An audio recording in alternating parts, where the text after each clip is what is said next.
Ang balita ko, dun sa interview mo, binili mo yung isang Rolls Royce dahil nagandahan ka sa payong.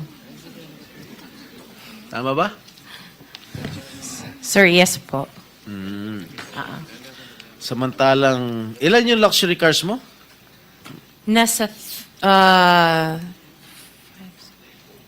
28 po. 28 lang. Ano, Yes. ano ito mga ito? Rolls Royce, Ferrari? I don't have a Oh, Ferrari. ano yung mga luxury cars? Lamborghini? No rin. Cadillac. Saan binili? Saan binili? Sagutin mo na. Sa mo binili? Sa dealer po. Sino dealer? Dito, local?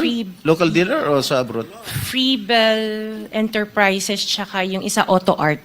Dito, sa Pilipinas? Yes po. Hindi ka nag-import? No po. Dito may dealer ng mga Yes po. Rolls Royce. May dealer ng Rolls Royce meron dito. po. Ano pa yung mga ibang luxury cars mo? Yung anong tawag dito, yung Cadillac and the GMC. Cadillac Escalade, gano'n? Yes po. Oh. The GMC. Yun lang. Sinong dealer? I mentioned earlier Freebell Enterprises and Auto Sa Art. lahat ng kotse mo, yun ang mga dealers mo. Dalawa lang sila Dalawa po. yung dealers mo. Yes po. What other luxury cars do you own? Yung iba dito na, the Maybach. Dito ko Maybach, na binili. Mercedes. Yes po.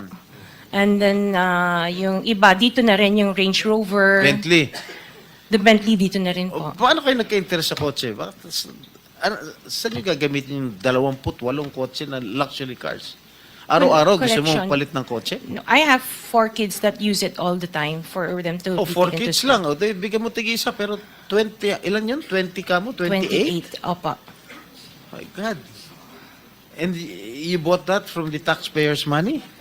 No po. Oh, Hindi po. Huwag na tayo maglokohan That would be- dito.